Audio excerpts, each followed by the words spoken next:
ইসলামাবাদ থেকে ঢাকা, মাঝে ১.৫ দশকের ব্যবধান। রাষ্ট্রীয় অতিথি ভবন পদ্মায় পাকিস্তানের পররাষ্ট্র সচিব আমনা বালুচের সঙ্গে বৈঠকে বাংলাদেশের পররাষ্ট্র সচিব।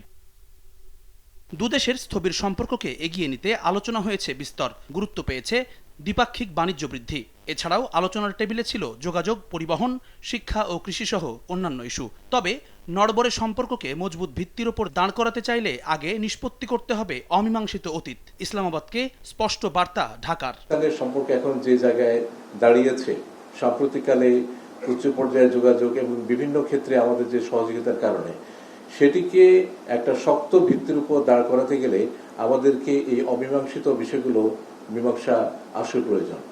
৭১-এর গণহত্যার জন্য ক্ষমা চাওয়ার পাশাপাশি অবিভক্ত পাকিস্তানের হিস্সা হিসেবে প্রাপ্য $4.2 বিলিয়ন ফেরতের বিষয়টি আলোচনায় তুলেছে বাংলাদেশ। লিলি হালাল বিউটি সোপ, বিএসটিআই কর্তৃক সনদপ্রাপ্ত দেশের প্রথম হালাল বিউটি সোপ, দীপ্তিময় উজ্জ্বল ত্বকের জন্য। ক্ষমা চাওয়ার নিয়ে যে কৌশল, দেখেন, আমরা আমাদের দিক থেকে আমাদের অবস্থানটা তুলে ধরেছি এবং কূটনীতির কাজটাই হচ্ছে যে আমাদের অবস্থানটাকে তুলে ধরে সেটা নিয়ে এগিয়ে যাওয়া।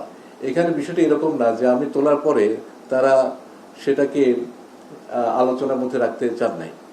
তারা বলেছেন যে তারা এই নিয়ে ভবিষ্যতে আলোচনা অব্যাহত রাখতে চান। Deputy chairman of planning commission বাংলাদেশের, তার একটা হিসাব অনুযায়ী $4,000 মিলিয়ন আর আরেকটা হিসেবে বলা আছে $4.32 বিলিয়ন। আমরা আজকে আলোচনায় এই ফিগারটাই বলেছি। এটা একটা।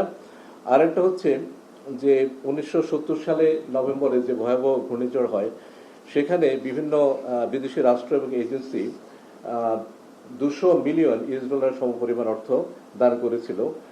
সেটারও আমরা এই বৈঠকে হিস্সা দিয়েছি। তবে সম্পর্কের গভীরতা কতটুকু হবে তা এখনও নির্ভর করছে পাকিস্তানের ওপরই। পররাষ্ট্র উপদেষ্টার সঙ্গে বৈঠকের পর মন্ত্রণালয় থেকে বের হওয়ার আগে গণমাধ্যমে বলা নাইস শব্দটা অবশ্য ইতিবাচক কিছুর ইঙ্গিতই দিচ্ছে। Very nice, thank you. এদিকে পররাষ্ট্র মন্ত্রণালয় থেকে সরাসরি প্রধান উপদেষ্টা ডক্টর ইউনূসের সঙ্গে সাক্ষাতে যমুনায় যান আমনা বালুচ। এ সময় নানা প্রতিবন্ধকতা থাকলেও তা উতরে দুই দেশের সম্পর্ককে এগিয়ে নিতে বাণিজ্যিক যোগাযোগে গুরুত্ব দেওয়ার আহ্বান জানান প্রধান উপদেষ্টা। জুম্মান সাদিক, জ্যাভলিন, সময় সংবাদ, ঢাকা।